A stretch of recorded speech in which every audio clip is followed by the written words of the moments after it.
Okay, Ross, I realized that you didn't expect to walk in and see that, but let me explain, okay? We weren't doing anything! Rach, he just saw us.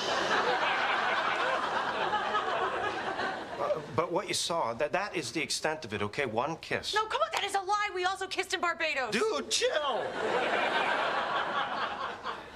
Okay, we also kissed in Barbados, but we didn't plan it, okay? And the only reason that happened was because I saw you kissing Charlie. Yeah, you started it. I have got to chill. Look, we probably should have talked to you about this before it ever happened, but... Oh, we feel so terrible about this, Ross. Yeah, but it did happen. So...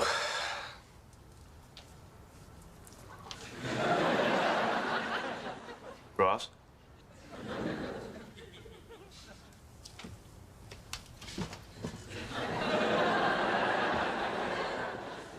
Ross? Can we just close the door? Ross, say something. Anything.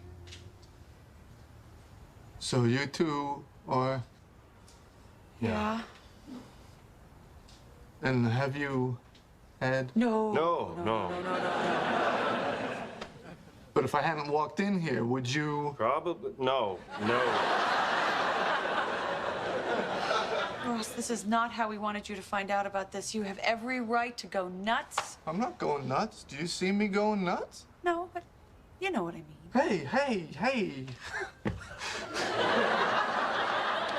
If you two are happy, then I'm happy for you.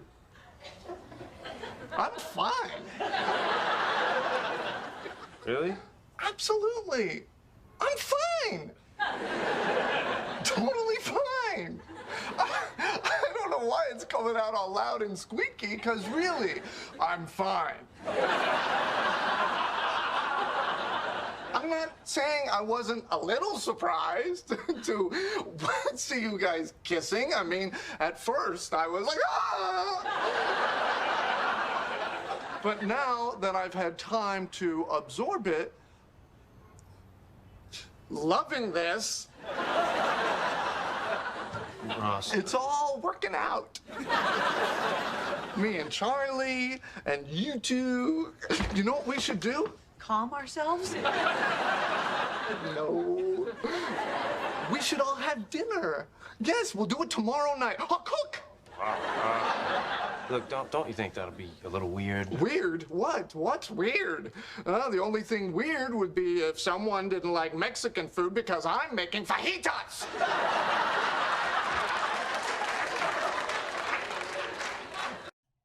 Hi, I'm Michael Dehat, and I will be starting off the Group 2 presentation with how nonverbal communication is both affected by gender and is ambiguous. Starting off with ambiguous, Ross's reaction when it's completely like, when he's just silent and kind of just like, yeah, you know what I'm talking about. You watched the clip at the very start of the video. That in itself is very ambiguous because it's just pure silence. You can't really get a vibe of, well, you can kind of get a vibe of what he's thinking, but you don't really understand what he is like trying to state or what he's going through. Heck, even the characters in the show are being silent, or even not being silent, but they're questioning like, hey, what's going on, Ross? Are you okay? How are you feeling? That type of thing. Kind of showing that the way he's feeling is kind of ambiguous to not just us, the viewers, but to the people in the show. Yeah. And now for how gender is, or not how gender is, how nonverbal communication is affected by gender. Similar to kind of going back to that scene and the part afterwards, the silence is kind of a sign of how men are always kind of thought to supposed to be that strong, calm, collected, not being affected by most things type of thing that kind of men are kind of forced to try and portray in our society.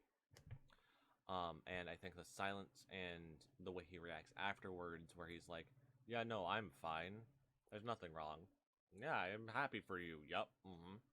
Like that kind of, in the way I see it, displays how nonverbal communication is even affected. Not even just nonverbal communication is affected by our gender norms, but even our verbal and our like interpersonal communications are affected by that gender norm and gender stereotypes. Therefore, how it's affected. Therefore, a overall thing about how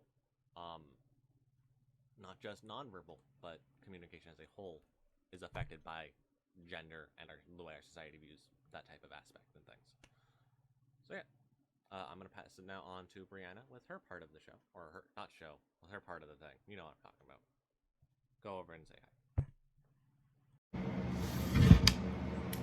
So in the clip of Friends where Ross is saying he's fine over and over again, he unconsciously gives off the energy that he's not fine with it.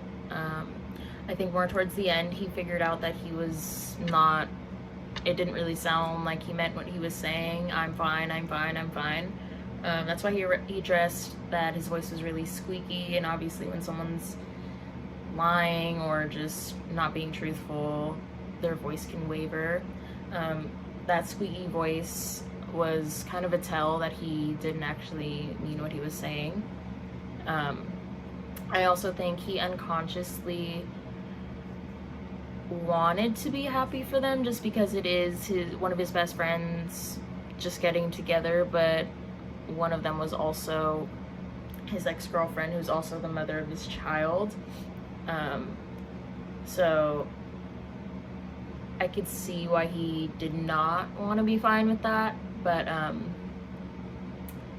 think he unconsciously displayed that he wasn't fine with it and then realized it and decided to organize a whole little dinner double date with him and Charlie.